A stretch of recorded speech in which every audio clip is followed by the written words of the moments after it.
ঘোরার জন্য।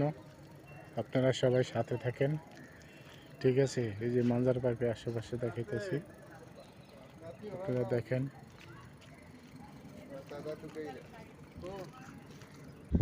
এই যে দেখো ক্যাফটেরিয়া খুলে বেরিয়েছে পার্কের ভিতরে, বাস খুব সুন্দর ক্যাফটেরিয়া। ভিতরে গাছ রমনা পার্কের মতো,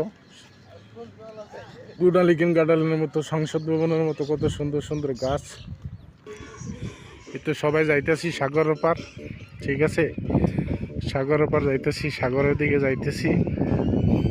এই যে সবাই যাইতেছে খাওয়ান হাতে নিয়ে, টিফিন বাড়ি হাতে নিয়ে যাইতেছে একটা লেডিস, ঠিক আছে। খুব সুন্দর লাগে আসলে, দেখার মতোই জায়গা। যদি আপনারা না দেখেন তাহলে বুঝবেন না।